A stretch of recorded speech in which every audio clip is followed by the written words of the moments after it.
evening. I'm Tony Jones. Welcome to a special Q&A, our Energy Future, live from the Docklands in Melbourne. Here to answer your questions, the CEO of Energy Consumers Australia, Rosemary Sinclair. Federal Environment and Energy Minister, Josh Frydenberg. The head of the Climate Council, McKenzie. Chief Scientist, Alan Finkel, who's just delivered an independent review of the Australian electricity system. And the Shadow Energy Minister, Mark Butler. Please welcome our panel.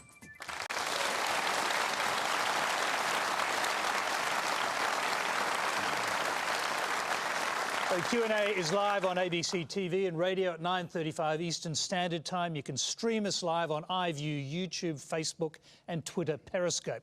Well, last Friday, Australia's Chief Scientist Alan Finkel delivered the blueprint for the National Electricity Network. The review tried to balance reliability, security, price and reduce carbon emissions to meet our targets on climate change. The central conclusion is that business as usual, 10 years of political opportunism and inaction is not an option. But will our political leaders rise to the challenge? Tonight is your chance to test them. And the first question comes from Mick Eit. My question is about putting a price on carbon, on pollution, basically. I think many of us will remember 4 years ago we had an election. We saw the coalition more or less win on the promise that by slashing the carbon tax, every family in this country would get $500 back. I don't know about you, but in our family we didn't see these $500. I have seen prices of electricity rising every year since then. And, you know, actually experts around the world are telling us that putting a price on carbon, on pollution, is the most efficient way that we can deal with the challenge of climate change. It actually works. It's very simple, you know. People who want to pollute, that's fine. You want to pollute, but then you pay. And then you reward those who don't. Simple. My children understand that system. So my question is to you, Dr. Finkel, because I understand that in the beginning, at first, you actually had some sort of a polluters pay system in the work that you're doing this review. But on Friday, what we saw published didn't have any of that. That solution had been taken out. So why did you take it out? Alan Finkel, start with you. Well, just to be clear, in our preliminary report last December, we made no recommendations whatsoever. And any discussion that we had was in reference to work that had been done by the Australian Energy Market Commission, that's the rule maker for the electricity industry, and the Climate Change Authority. And we then had to pick up and do our own work. And we spent 6 months in consultations around the country and internationally doing comparative modelling. And we looked at a number of different mechanisms. I presume that in your question you're referring to the emissions intensity scheme. We looked at that. We looked at a clean energy target. And we looked at them with no pre-existing prejudice whatsoever. We looked at them on their merits. Can I just interrupt there? You decided on the clean energy target. We wouldn't have spent too long going over the one you didn't decide on. So the clean energy target is effectively a price on carbon or not? The clean energy target is an incentive to bring new, low emissions and reliable energy into the market. It's critically important. We just don't want to go through the situation that we've seen, say, in February this year in South Australia and New South Wales, where the system just ran out of energy. We need to be bringing new generation in to replace the exits of Hazelwood and Northern and Playford. It's been shown around the world that the existing market based on purely trading energy no longer is effective at sending the investment signals to the people who will build the new generation in the way that it did when all we had was variations on traditional generation. So the clean energy target is a means of incentivising, according to how good they are, new low emissions generators into the market. So energy retailers, if I understand this correctly, AGL, Origin, Energy Australia and a host of others, they'll have to purchase certificates from the electricity generators. Does that not place a price on carbon? Because what they're paying for is low emission certificates.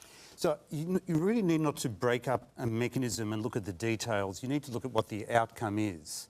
What we're trying to achieve is the best co-optimisation of a number of things. You mentioned in your introductory comments security, reliability, affordability and low emissions.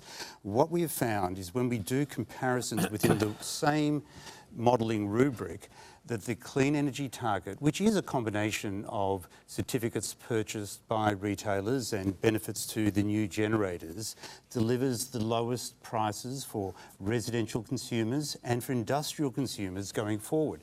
So, Tony, I think it's important to focus on outcomes rather than inputs. In some respects, I'm not the Tony you need to explain this to, because there is a Tony Abbott out there who says the system is a magic pudding and effectively is putting a tax on coal. Is that true or not? Well, I absolutely see it as an incentive to bring in low emissions generation. And if it's effective at doing that, and we get the reliability that we need, and we get the lower emissions that we've committed to through our national commitments through Paris, then it's working for us. And it truly is designed as an incentive mechanism. So I just can't go any further than that. But you can say, can't you, that if you have to purchase certificates, you're putting a price on low emissions? No, you're putting an incentive on low emissions, and you can interpret it however you wish. But I'm actually quite serious. Let me ask, you're sitting next to Mr. Butler from the Labor Party, and I'd like to know whether you think there's a price been put on carbon here. Well, the Grattan Institute said last week, and I think they were right about this, that these are all versions of carbon pricing mechanisms. There's not the same direct price imposed on coal-fired generators as there would be in the emissions intensity scheme that the questioner was asking about. But what this does is to give a price advantage to low emissions technology. So it seeks to shift the relative costs of different types of electricity generation based on their carbon emissions. So of course it's a price on carbon. Now it's not a direct price, but there's clearly a shadow price if Dr. Finkel's recommendations are accepted. A shadow price signal based on carbon would be operating in the electricity sector. Now, if that's not a carbon price, I'm not sure what is. By the way, do you accept that it is a shadow price or a price of some sort on carbon?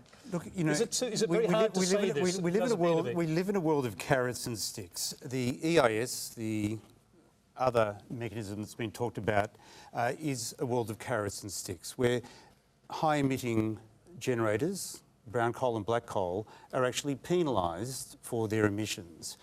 And the low emissions generators are rewarded. The clean energy target is all about the carrot, the rewards.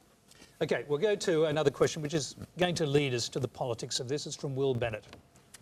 Thanks, Tony. For the past 10 years, politics has overpowered policy in climate change and energy. With the release of this report, we now have a pragmatic and realistic blueprint for the future. Under Dr. Finkel's plan, a clean energy target means coal may play a role, but it is not essential. Of paramount importance is bipartisan support, without which we have no hope of achieving the required investment. Josh, do you feel confident you'll be able to get support within your party, particularly from the backbench, to adopt such a target?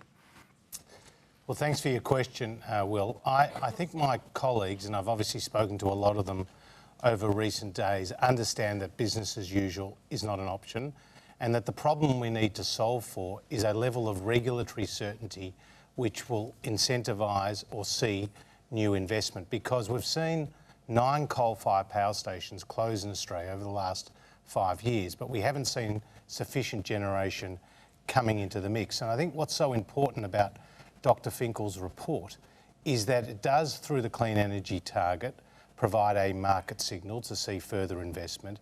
It does, through the stability measures, ensure that we can properly integrate more intermittent sources of power, namely wind and solar, into the system, into the grid, without seeing a repeat of what we saw in South Australia.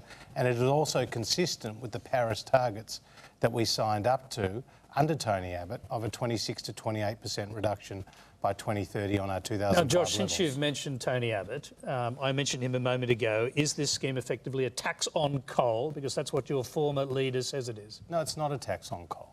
And what Did you manage to convince him otherwise? Because I know you've spoken to him recently. I have spoken to him, and it was a very constructive conversation. Tony has... everyone would love to be a fly on the wall for those. But, I mean, what Tony has said today, he set himself 2 criteria, 2 benchmarks for a future mechanism in this space, whether it puts downward pressure on prices and whether it would allow coal to continue. And I think the clean energy target does that. And we have to come back to the trilemma. And we're dealing with affordability, which Rosemary knows all too well through putting consumers first. We're dealing with stability, which Mark knows all too well coming from the state of South Australia. And we're dealing with Paris commitments, which Amanda knows well. So we've got this challenge and you can't please everybody, but what we do need to do is better than we've done in the past. And I don't think Australia has been well served by the argy-bargy of politics in this area because we've seen higher prices, a less stable system, and so now it's time for change. Josh, what everyone wants to know is what's going to happen when you go into the party room tomorrow and certain prominent figures from the past stand up and say you've put a tax on coal, that you've created a magic pudding system here. I mean, and it won't just be one person, will it? Well, look, I'm sure there will be a few of my colleagues, and rightly so, who want to know more detail. And having spoken to them, a lot of them have already read Dr. Finkel's report, and they have got questions for me on various aspects of it. Are they asking you whether or not this is putting a price on carbon and therefore, as they would see it, a tax on coal? No, they're wanting to know that the energy mix of the future will serve Australians well in terms of that trilemma, and understandably so. And under Dr. Finkel's model, coal will still continue to play an important part of the energy mix. It does, not all electrons are created equal. It does provide certain stability services that you get from baseload power, and that can be hydro, it can be gas, or it can be coal. And we can't just transition overnight to a new energy mix without making allowances for those differences. Okay, so one very brief question. You've obviously done a lot of calling around your colleagues. Do you have the numbers, do you think, to carry the day on this issue? Well, I'm not taking a position, a particular policy to the party room tomorrow. What I'm going to do with my colleagues is take them through the changes that we're seeing in the energy system, what Dr. Finkel himself has described as the most significant in more than a century, and then repeat to them what are the key conclusions of the Finkel review. And out of that will come some discussions, but this process has got a long way to run. We've taken a long time to get here. There are a lot of complications. It's state and federal dynamics, and I hope tomorrow is a step forward. All right, let's hear from the other panellists. Rosemary, you're here representing consumers effectively. So what do you think consumers think about the way politics has enmeshed these issues over the past decade? Consumers have been thinking about these issues deeply and carefully. We study consumer sentiment every 6 months through a survey that we do, and what we're hearing from that survey is that there's a real concern that this market, as it is at the moment, is not working in their interests. So people understand that there's something wrong with this market, and I think that most people would see Dr. Finkel's report as an opportunity to reset this market and focus it much more on outcomes for consumers. On the affordability question, consumers are seeing and are going to see significant price rises coming through the wholesale energy market, and that's because we don't have a mechanism in place to bring further supply into the market. Consumers in our survey are understanding that there's a supply issue and something needs to be done about it. Of all the mechanisms and the modelling and the evidence and the discussion that's going on, it seems to us that the clean energy target is the least cost way of changing the generation mix from a current level of around about 13% renewables to, I think, in the order of 40% renewables by 2030. And for that reason, we think it's an idea that really deserves very careful consideration by everybody. Politicians, industry, and it's certainly getting a lot of consideration by consumers. Okay, Amanda McKenzie, let's get your perspective from the Climate Council. Well, as others have said, the lack of climate policy, the lack of any sort of national plan on energy has been driving up emissions, and it's been driving up prices.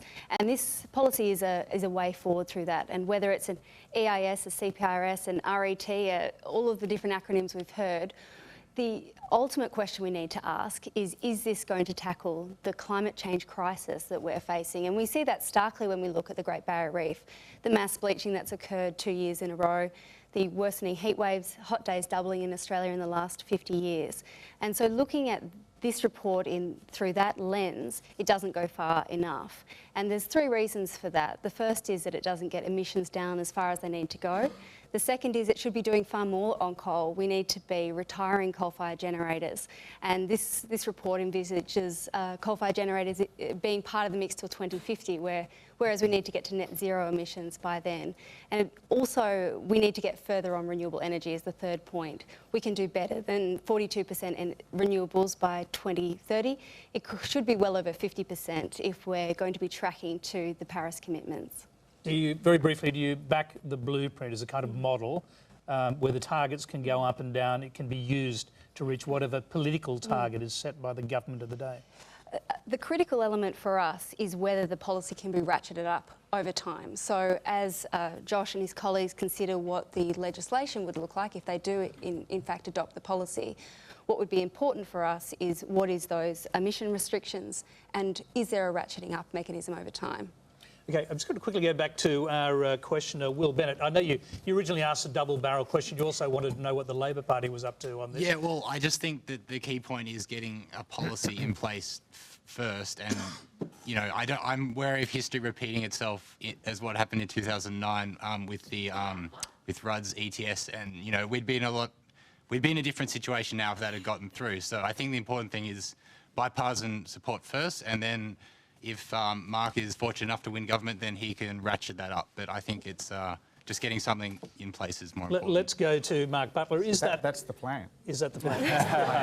Well, describe it for Very us. perceptive. Describe it for us. To get Josh to do all the hard work, then lose and then hand it over.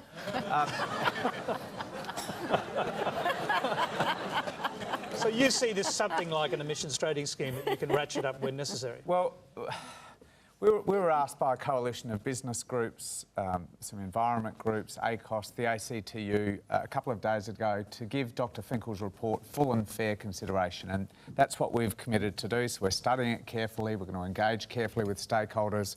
In due course, we'll engage with the government about this, talk to state governments. What we have said, though, is that even though we had a clear preference for a different type of model, the emissions intensity scheme that Dr Finkel's referred to, we are willing to put that aside, and even though we took it to the election as our policy and talk about a clean energy target framework. If that is the only basis on which we can have some discussions across the aisle with the government, then we are willing to put that aside. We think it is a framework that can work. You know, I think there are still some attractions in the EIS that aren't there, but it is a framework that can work, provided you get the design right and provided it's scalable. Because the really important point Amanda makes is that Dr Finkel was not asked to come up with an appropriate level of emissions reduction in the electricity sector by 2030 or 2050. The government's not asked anyone to do that. It ignored the Climate Change Authority's advice about that. So we're working within the parameters of Tony Abbott's targets that he set internally without independent advice. Now, so long as we can put that aside and say, is this a mechanism that can endure, provided it's scaled up in accordance with independent advice? Just explain to us briefly. You've looked at it, you've got some glimpse of it, and you know that it can theoretically be scaled up by changing the prices and the target. So how would you do it if you got into government?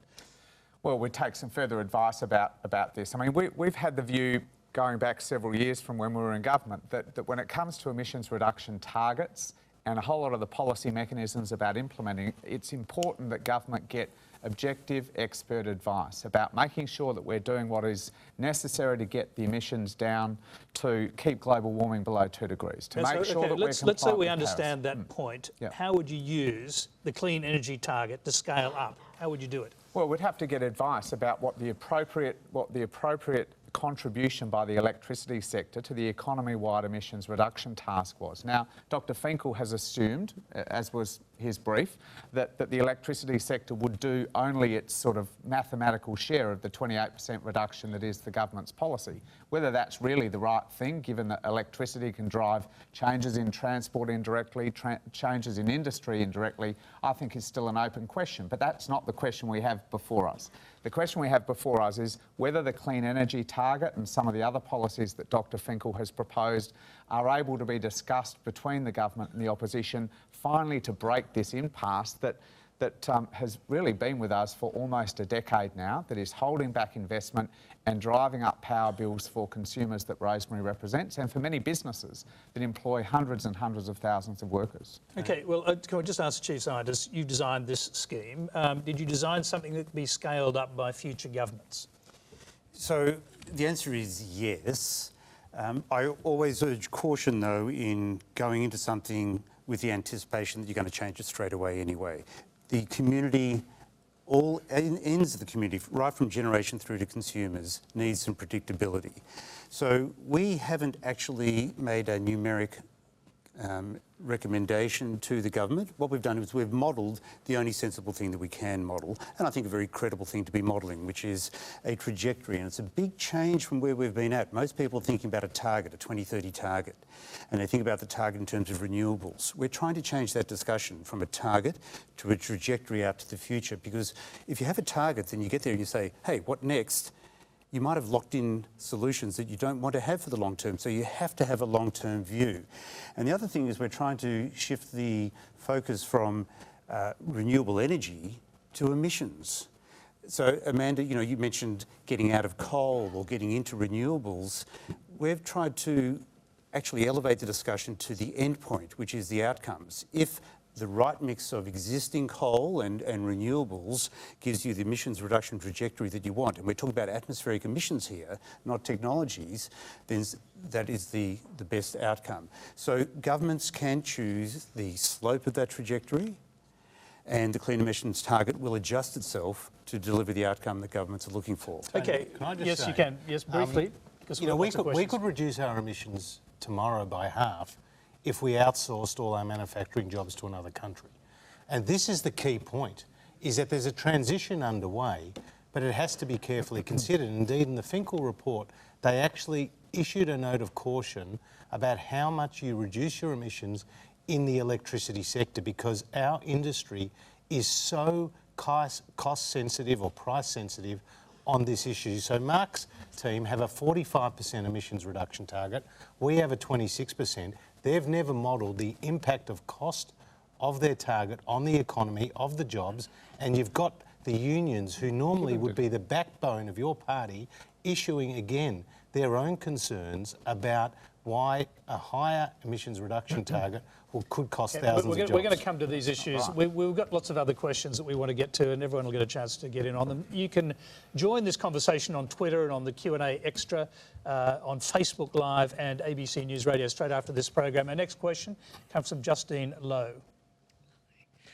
Household electricity prices have doubled in the past decade, hitting the elderly, people on government benefits and small business owners hard. I'm just wondering how this, with Australia moving away from coal and towards renewables, how this review plans to help affordability for Australia's most vulnerable. Rosemary Sinclair, let's start with you. I mean, it's an obvious question. Consumers want to know how they're going to come out of this. Yeah. Look, I think, Justine, the focus of our discussion so far has been on one element in the report, and that's the clean energy target. The report has actually significant things to say about the consumer's experience in the retail market, and it also has very significant things to say about accountability and outcomes, including affordability. So one of the things that we are most pleased about in the report is that there will be a national report on matters including affordability to the COAG Leaders Council every year. And we think that that will bring that issue to the fore every year. What you say is absolutely correct. For low-income households, the percentage that they have to spend on electricity is very, very significant. And whereas for some people a $10 a week rise in some costs doesn't matter, for those households it really does matter. And even the Treasurer has been telling us that incomes growth is not keeping pace with cost growth. So we really have to keep an eye on this. The research that we've done says that the community in general does not want anybody left behind as we manage our way through this transition. And that's going to mean that we need some new ideas and continued focus on income vulnerable households, but also on households that need heating or cooling for health reasons. And small business is a different example where you can't always shift your load. If your business is cooking fish and chips for dinner, then that's when you need to cook them, not after 10 o'clock at night.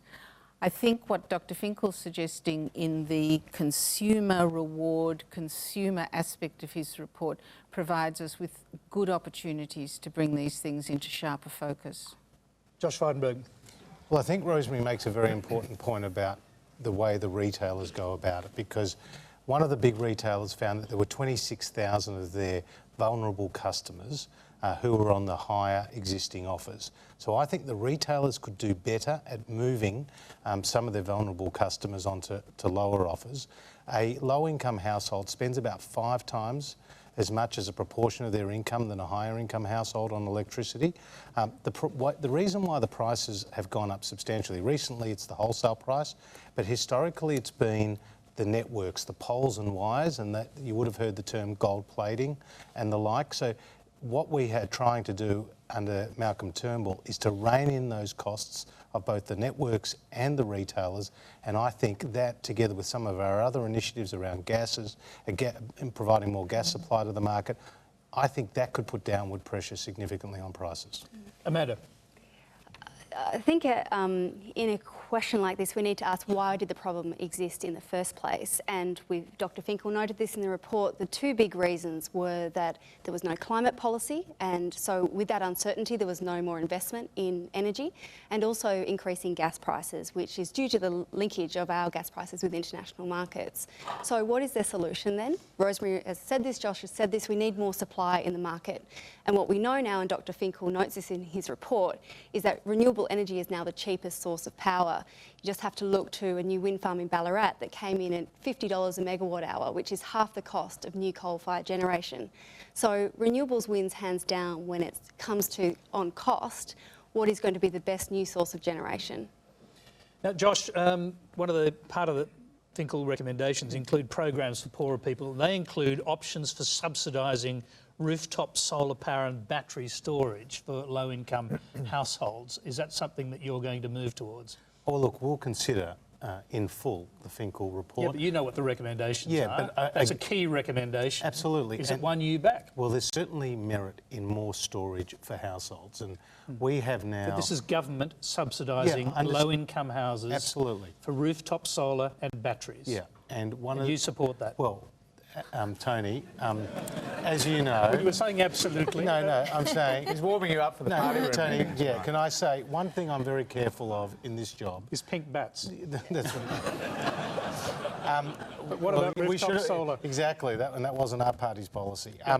On the issue of the Finkel report in its entirety, we have to have a proper cabinet consideration of its recommendations. We just got the report, it's more than 200 pages in length. We then go to the party room and have a full discussion there.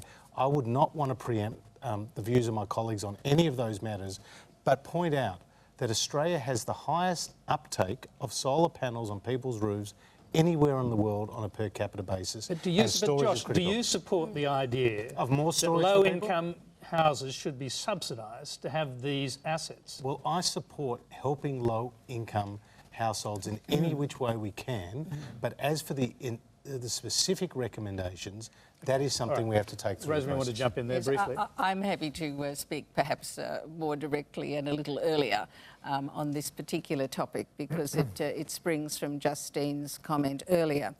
When we look at the issue of public housing, we see that in some circumstances we are setting up low-income households in Australia for the worst results in terms of electricity prices and management. So the quality of the housing stock is something we absolutely have to look at, and that's an important recommendation in Dr. Finkel's report.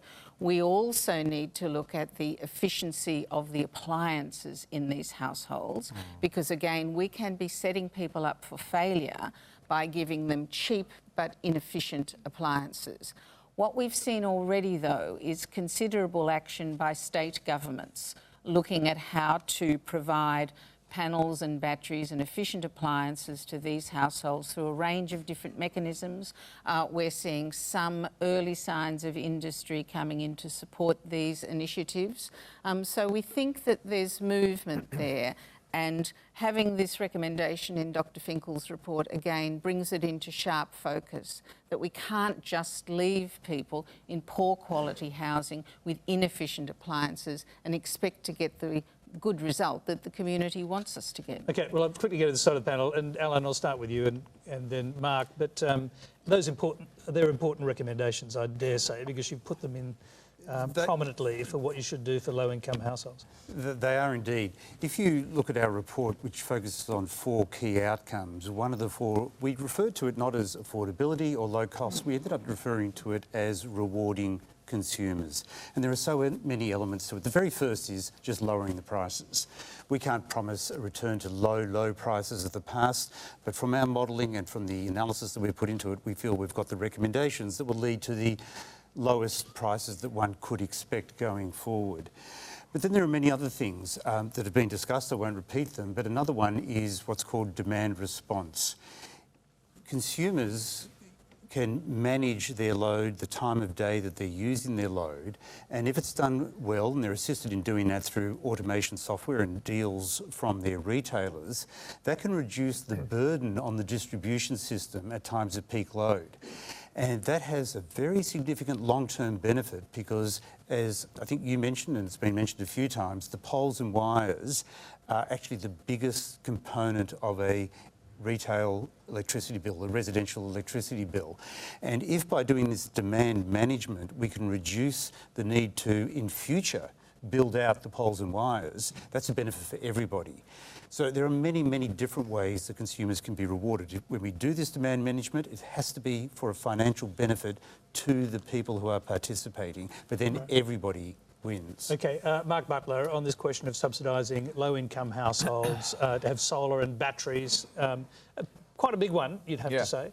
So when I was developing the last election policy for Labor, we engaged with a whole bunch of groups who were doing the sort of work that Rosemary talked about. And they didn't have a particular policy they wanted the Commonwealth Government to proceed with. What they wanted were local communities to be supported in coming up with their own solutions. In addition to state governments, local councils are doing fantastic things, including here in Victoria, to support low-income households get access to solar panels and, in time, I think, to storage as well. A particular challenge for us is people who don't own their own properties, so renters and should landlords who make a profit out of their asset be forced effectively by government regulation to put solar panels on the houses? Well, Alan talked about carrots and sticks. I'm not sure we'd force them to do it, but I think we need to look at programs that would incentivise renters to do it. Property councils across the country are already demonstrating that you get better rental income, you get better resale for your house if you've got solar panels, and I'm sure the same will be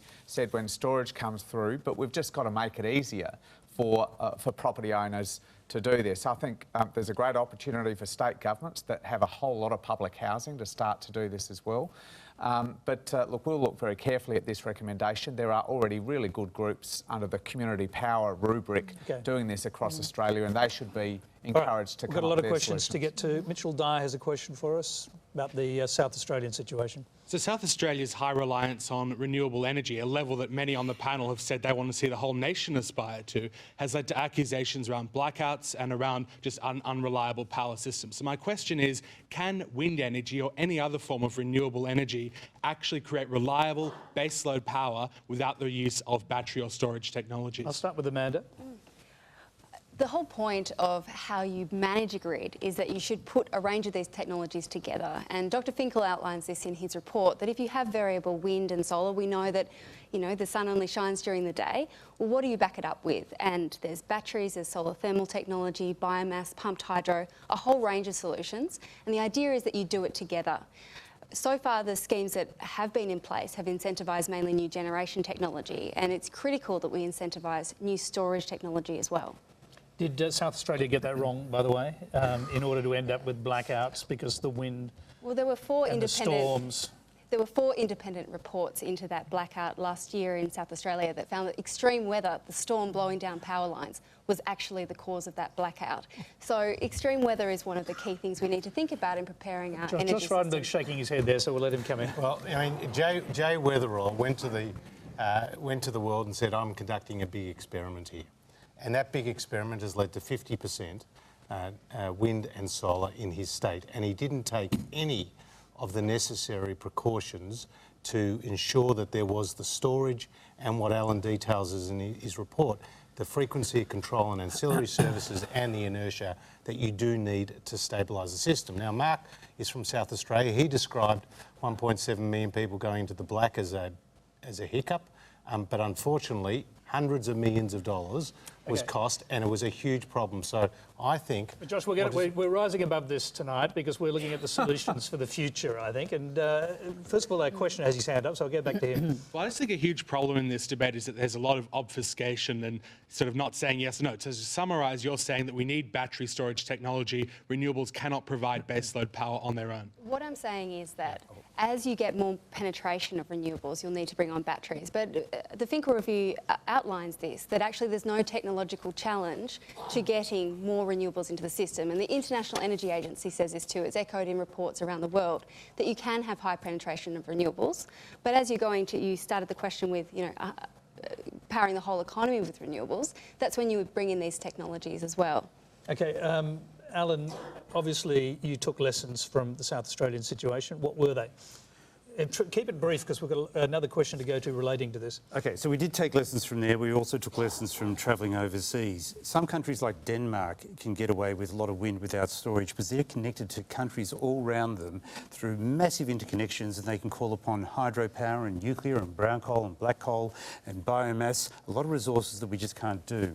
South Australia is at the end of the national electricity market. It's sort of like the end of this long string, and it doesn't have those interconnections. So we do think you need storage. We've seen that after many hot days, you'll get coincident low wind, hot weather in South Australia and Victoria, and without some kind of dispatchability, the more official term for storage, you can run into problems under certain circumstances. And so we have recommended what we call a generator reliability obligation. Now, I'm going to pause you there because our next question's on that. I'll come back to you when Maura Jeffries gets a chance to ask her question. Maura. Thank you, Tony. Energy and climate policies are inextricably linked. Affordability and security and reliability are important. Reducing emissions is even more important.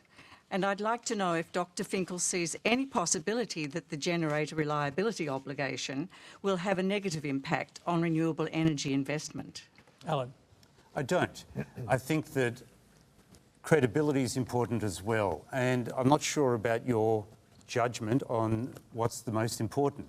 Prices for consumers who are struggling are really important. Having a secure system is really important. We need to optimise all of them.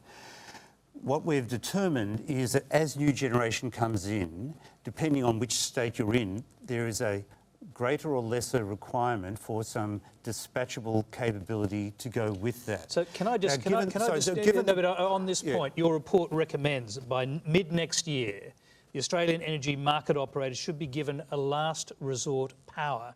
Now that is a power to step in and force the building of gas turbines, which are there as a last resort. Is that correct? That is correct, but it's absolutely intended as a last resort. What we're recommending is a suite of policies that, if accepted and implemented, should avoid forever the need for that, the possibility of the operator stepping in.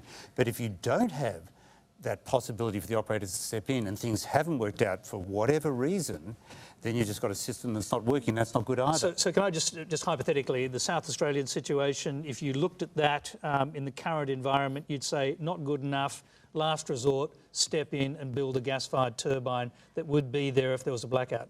Well, you wouldn't step in and the operator build it itself. It would work with the generation companies and see what needs to be done to encourage that to happen. It's got to have a forward-looking view. Yeah. You can't make decisions like that in the last minute. But I suppose the question, going back to what Moira is asking, does that make renewable energy projects more expensive? It does, but at a reasonable level. So look at the rate that wind and solar has come down in price. Look at the rate at which batteries have come down in price. So if today you said that a wind farm or a solar farm had to have batteries, and it doesn't have to be batteries, but let's take batteries, say a 100 megawatt wind farm had batteries for 30 megawatts and 4 hours duration, it would still be cheaper than a wind farm of the same size 5 years ago. So we're taking advantage of the march of technology, innovation around the world. We benefit from that, and we have the opportunity to make a more robust system, and we should. Let's just see very briefly, do the politicians agree with this? Mark Butler, is this a good idea to have a last resort system in place that forces whatever state it is or region to actually have a backup power system like a gas-fired generator? Well, I think this is the next logical step in the discussion about how we move to a higher renewables electricity system, and South Australia has been doing this now for a while. They've got a battery tender out. They're looking at building additional gas generation to firm up the system. And I do want to take issue with your implication that a gas generator in South Australia would have prevented the blackout that happened in September. It wouldn't have.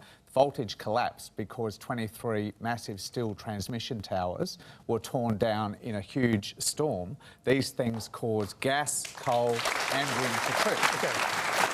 All right, Josh Frydenberg, just talk to that, whether the cost of renewables will go up as a result of these policies. Well, Dr Finkel has asked the Australian Energy Market Operator to determine how much of the capacity and for how long the renewables need to provide the storage, and I think the point's been mentioned, but it needs to be reinforced. It's not just batteries. It could be pumped hydro, which has been a big focus for our government. It could be gas. It could be biomass. It could be a whole lot of other options.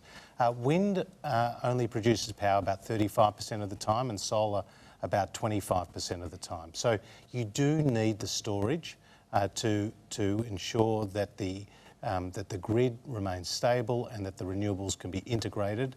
And we are seeing a greater penetration of wind and solar. It's inevitable under all scenarios, and prices have come down significantly. So I think it's only reasonable that the renewable energy providers are ensuring that they're contributing to grid stability as some of the other synchronous, non-renewable sources have historically done.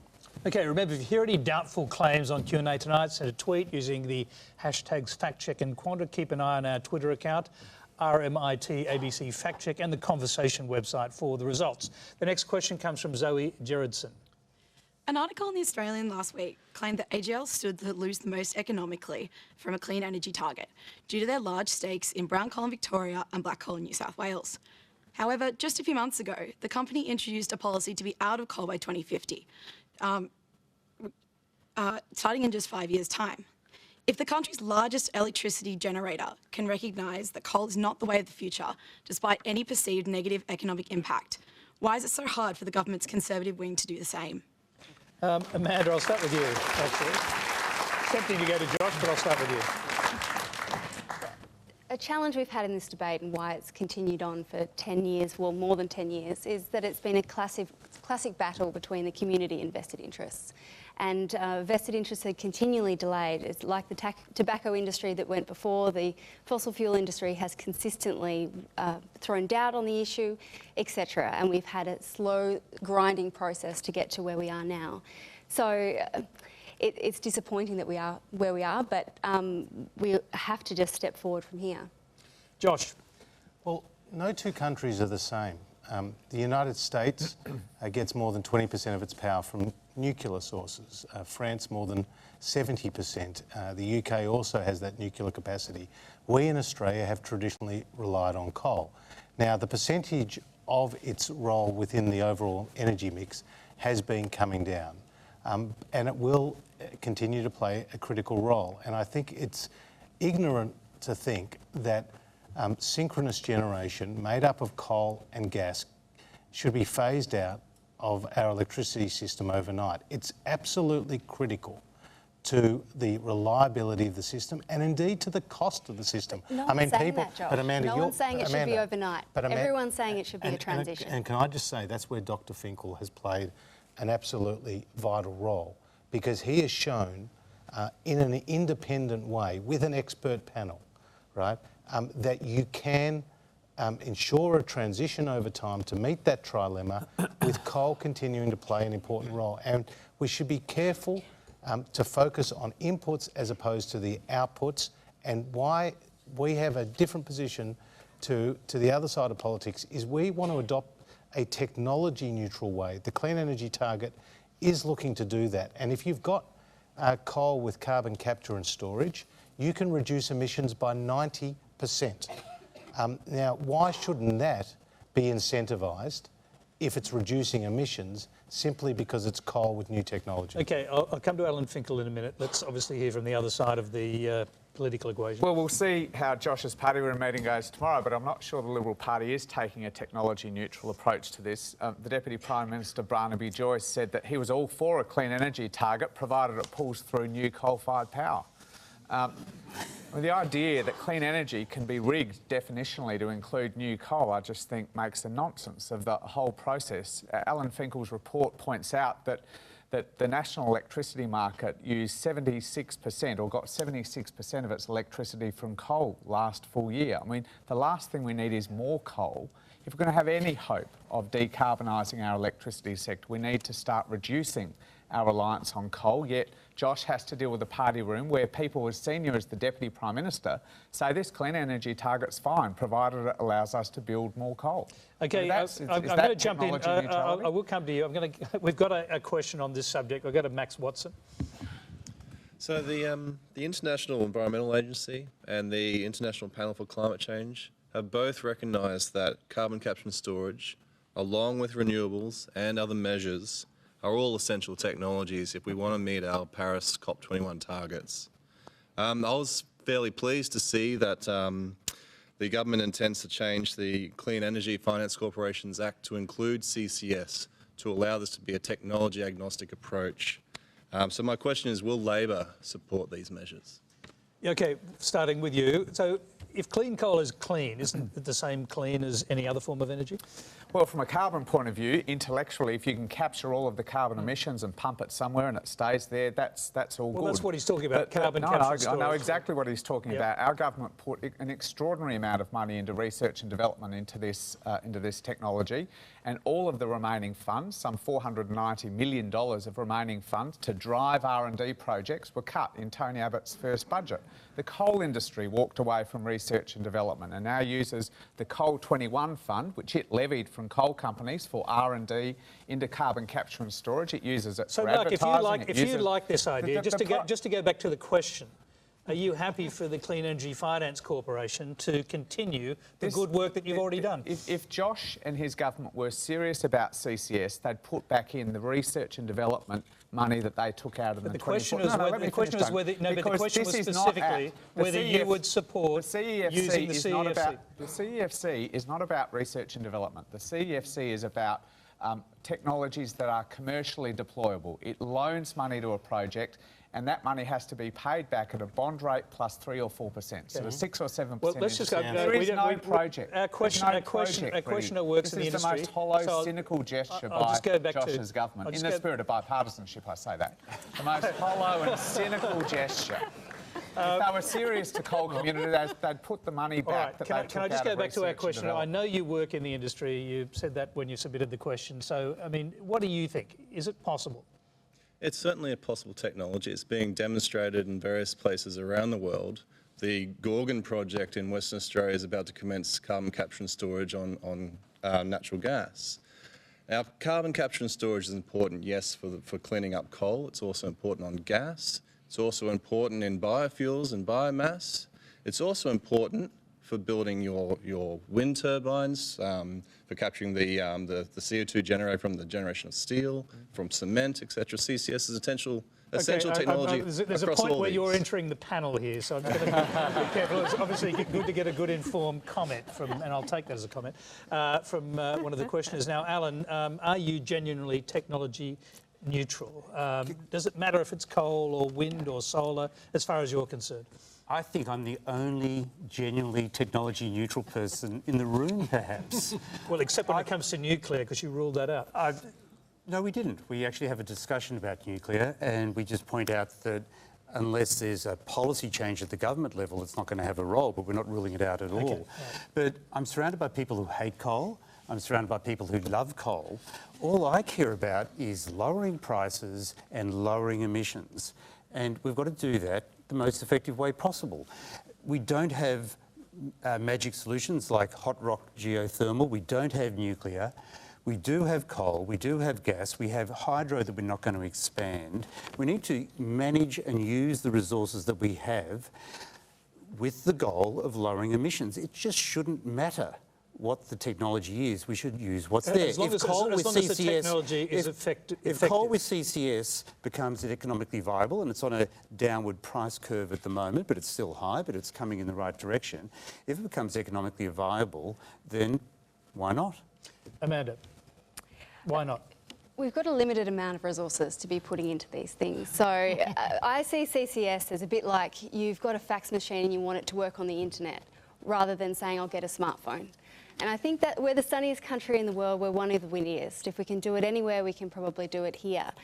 And it's about what our vision is for the future. And I get my inspiration when I look overseas at what's happening. 31,000 solar panels were added every hour last year around the world. It's the biggest source of new energy generation. So although Dr. Finkel's plan does have this technology neutral approach, it really depends on how low we set the benchmark to make sure that we're incentivising truly reducing emissions. Otherwise, we'll get these perverse incentives where we'll be putting public money into other things like new coal, for instance, which will just continue to see our emissions go up. I'm going to jump to another question, which is about coal. It's from Mark Richards. Hi, Tony. Thanks for that. I'm one of the 750 Hazelwood workers that was recently made redundant due to a push to meet the Paris Agreement. What I'd say is the just transition part of that was missed. From the Latrobe Valley's point of perspective, we've been hit hardest. The unemployment's at 20.3% in Morwell, and more job losses are to come, with no plans for replacement jobs. Mr. Finkel, in your 212-page report, I see the word workers mentioned twice.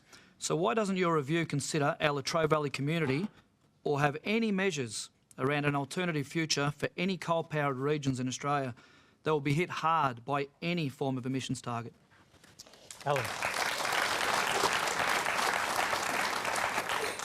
Mark, we do have a big concern. First of all, the reasons for Hazelwood closing were complex economic reasons.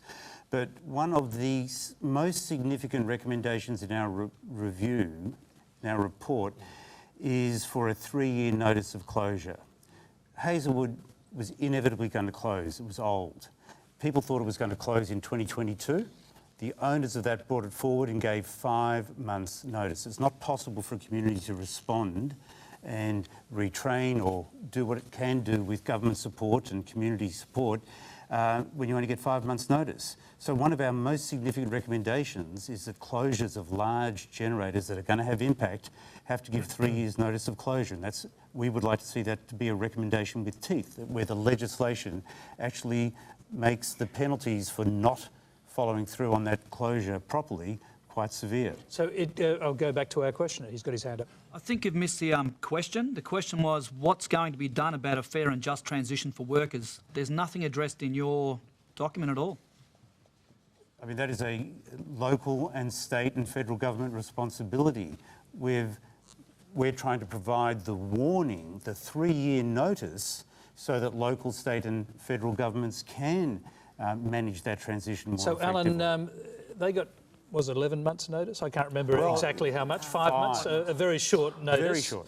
And you're talking about 3 years being mandated. We actually refer to it as a minimum of 3 years. So were these guys abused in the fact that it happened so quickly?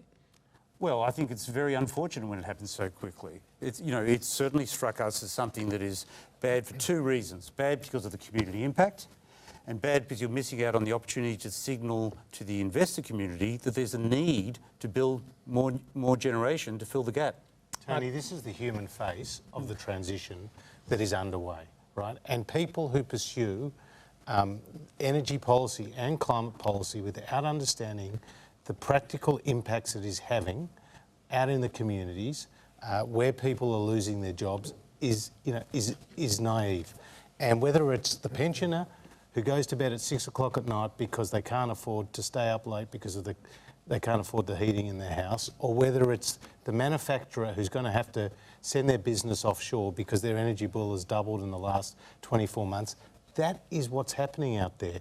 And where Dr. Finkel's report, I think, gives us a real opportunity is that it talks about lower prices, more certainty, getting more stability, and also being consistent with our Paris Agreement. So the 3-year warning very period, welcome. absolutely critical, would you say? Look, I think across the board this has been welcome because the last 5 coal-fired power stations that have closed, we've had an average of 6 months' notice. So with the 6 months' notice and what's happening to the workers that you're seeing here, I'll come back to you in a second since you've got your hand back up, aren't they worthy of some kind of federal government protection? Well, in terms of the assistance package, we had joined with the state government in making a multi-million-dollar assistance package. But, you know, that's cold comfort for the people who've just lost their jobs. And I know, like, for example, the local member out there, Darren Chester, you know, he's got people thinking about their future at Yallourn or Loy Yang A or Loy Yang B because they're brown coal-fired power generators and their emissions intensity is higher than black coal and, of course, higher than other forms of emission. So our message to you is we are very focused on ensuring that coal continues to play a part in the energy mix and in doing so very conscious of the manufacturing jobs that are at stake across the country. All right, Mark, did you get an answer? I don't believe so. There's tens of thousands of mining jobs coming up that I don't think the workers mind changing their career, but if no one's focusing on the Paris Agreement section that clearly says a just transition, it's not even in the report. How is anyone seriously looking at the effects it's putting on people? I mean, that's the biggest political problem you've got here with jobs. Our unemployment's terrible, it's not getting any better. Which government expects to win by not looking after the people? I mean, Mark Butler knows about this specifically. Mark. Well, I mean, I think the 3-year rule is a really important addition. What happened at Hazelwood and it happened in the Iron Triangle in South Australia as well, where people were given a matter of months' notice by private companies. In Hazelwood's case, we all had to wait for a corporate boardroom decision announced from the other side of the world about one of our most important electricity assets, but most importantly, the centrepiece of the economy of the Latrobe Valley, or that part of the Latrobe Valley. We've got to do better than that, and Dr. Finkel's report adds to that, but that's only a beginning. Really, to be a just transition, we have to recognise that there are vast parts of Australia that were built up on coal-fired power and energy-intensive manufacturing, which may be transitioning over the coming decades. I mean, Hazelwood closed because it was a 50-year-old power station. It was always going to close at some stage. Playford in South Australia was built in the mid-60s, and we have to plan for that and recognise that there is a need to help those communities diversify economically. Now, So that will be hard work. It requires the sort of planning that the local authorities in Gippsland are doing very hard. It requires good infrastructure investment to link places like the Latrobe Valley to Melbourne, much better in terms of transport infrastructure, a whole range of other things, thinking through what economic opportunities, what skills and what advantages those parts of Australia have, and building an economic plan. A 3-year notice is a really good start. It's not sufficient, and I think the federal government and state governments need to think about this much more I just want to go back to Josh have. on the 3-year start before we go to our final question. The 3-year start, or the 3-year notice, I should say, he says is a good start. It's one of the key recommendations in the report.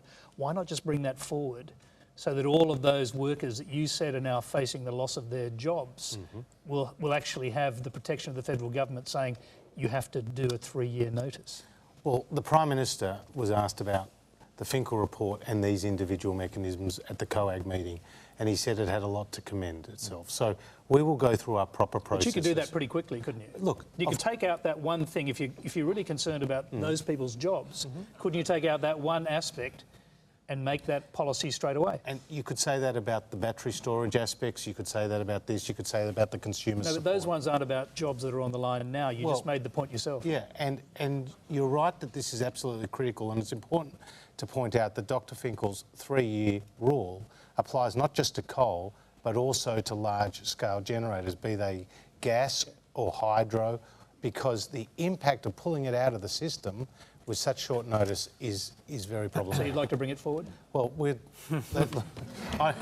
I'll speak to the Prime Minister about the whole package. OK, now there's time for one last question. It comes from Sophie Constance. Thanks, Tony. Assuming there will be political shenanigans until the next election year, what, if any, in future elections, a progeny of Messrs Abbott and Bernardi becomes Prime Minister and changes any relevant legislation, just like the Trump's repeal of Obamacare? What measures, if any, are there or can there be to prevent this happening? Now, Alan Finkel, did you future-proof this against future politicians? We have recommended an orderly transition, and the first element of the orderly transition is that the state, territory and Australian governments agree to an emissions reduction policy and trajectory. So, and that would be implemented through the Australian Energy Market Agreement. So in a sense, it is a little bit future-proofed. So there's an energy security board, is there? I can't remember the name. That's a separate issue. We've recommended an energy security board that would be set up by COAG Energy Council to, in the first place, deliver on the blueprint, the recommendations in our report, and then many other things, including the health of the National Electricity Market report that it would do annually to look at performance of the market, the risks that it faces, and the opportunities to develop into the future. Once again, is that to take the politicians out of the system? No, it's to make the politicians operate through delegation more effectively to do the strategy and policy work that they need to focus on. All right, Mark Butler, future-proofing against future politicians. Wow, that sounds like doing myself out of a job. Look, I think we need to find a way to have a more sensible discussion about this. I mean, I look at the UK, for example, which is going through extraordinary upheaval politically, but all through the period of the last couple of years, including Brexit, losing a number of party leaders, they've managed a very sensible process about setting 5-yearly carbon budgets. They've got emissions reduction and energy transition policies in place that are jaw-dropping from an Australian point of view, and it all just keeps trucking along while the rest of the country seems to be in political upheaval. So this is really about this process arising out of Dr. Finkel's report, I think, is all about trying to reset the politics of climate and energy and recognising that it is something that engenders a responsibility to future generations that means, of course, we're going to continue to debate the details of it, but the broad framework should be beyond day-to-day politics. Now, we've got a long way to go to get there. True.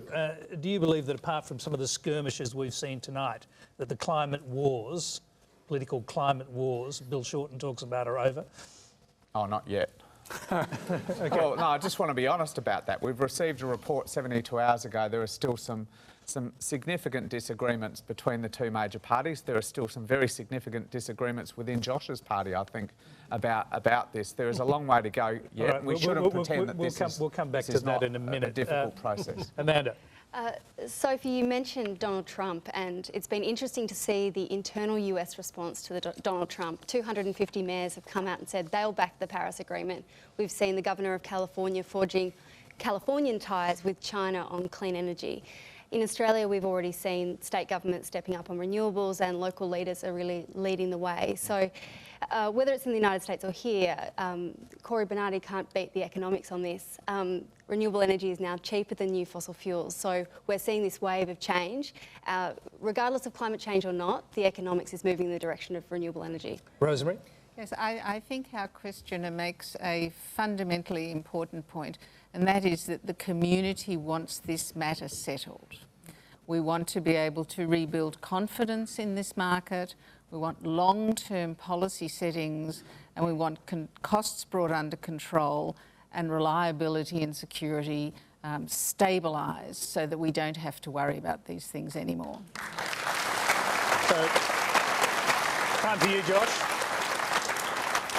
Well, I think the Chief Scientist has presented us with the most significant opportunity in this space in years, and I think the public expect the political class to deal with it much more effectively than we have in the past. I think there is a groundswell of opinion in Parliament, regardless of the political views that you hold on other day-to-day issues, that business as usual is not an option, and that if we can solve for lower prices, a more stable system, and being consistent with our international agreements, then that will be a good outcome for the public, which means it's a good outcome for Australia. Now, Josh, you've got the party room tomorrow, and so just the obvious question, can you guarantee that some of your more conservative colleagues won't use this blueprint to try and lever themselves back into power? I'm not as cynical as you, Tony. My view is... You're pretty realistic, I think. Yeah, but I'm realistic, and my colleagues have been dealing, especially the ones who've been in the parliament for decades, they've been dealing with this issue for a very long time. They've got strongly held views. When Bill Shorten comes out and he says, let's end the climate wars overnight, I think they're justifiably a little bit apprehensive and a little bit cynical as well. And what we need to do is settle our position in response to Dr. Finkel's report, consult widely with the proper stakeholders, and then we can start to move it through the political process. To quote Winston Churchill, this is not the beginning of the end, but just the end of the beginning. A final word to Alan Finkel, who obviously produced the blueprint. I just deeply hope that this is used for constructive purposes. Our report shouldn't be used as a battering ram or a cricket bat to score political points. And I've got a very... Or a magic pudding. I've got a very positive feeling that's coming from the discussions, the responses so far, that there's a broad centre here and there really is an opportunity to make a difference. Well, that's all we have time for tonight. Please thank our panel, Rosemary Sinclair, Josh Frydenberg, Amanda McKenzie, Alan Finkel, Mark Butler, and this great audience.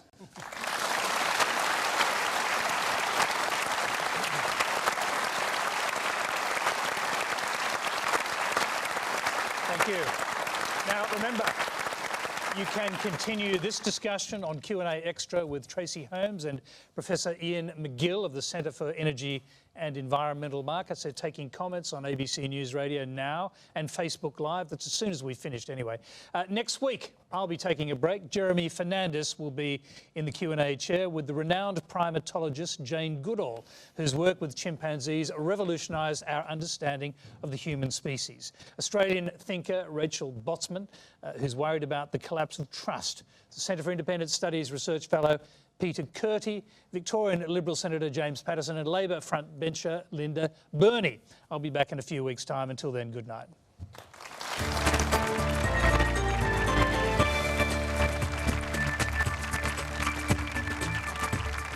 Still got something to say? Join the discussion on Q&A Extra now on ABC News Radio and Facebook Live.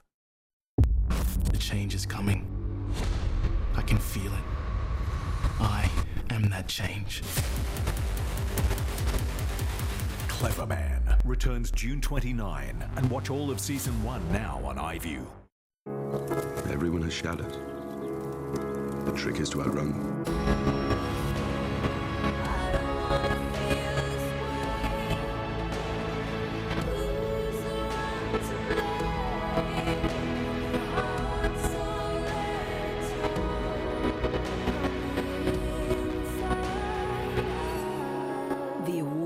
Drama returns. Poldark starts Sunday 8:30 ABC. Thursday. Your job is to buy us the time so we can wrap this up to everyone's satisfaction without a trial actually starting. Will a bold legal strategy... We think we can keep your client out of jail. ...backfire? I wasn't here. I didn't know any of this was happening. New Janet King, Thursday 8:30 on ABC and iView. In Bali, there's one place you won't want to stay. Kerobokan Prison has quite the reputation. For the first time ever, a television crew has been granted unfettered access. Foreign correspondent spends a week inside. Gangster. The home of the Bali Nine. When those doors get shut and locked, and you just think to yourself, what have I done? You feel every moment of those 12 years. Get me home. Foreign correspondent, tomorrow 9:30 on ABC. Good evening, Joanna Nicholson with the top stories from ABC News. Investigators are working to establish what caused a passenger jet's engine cover to rip open.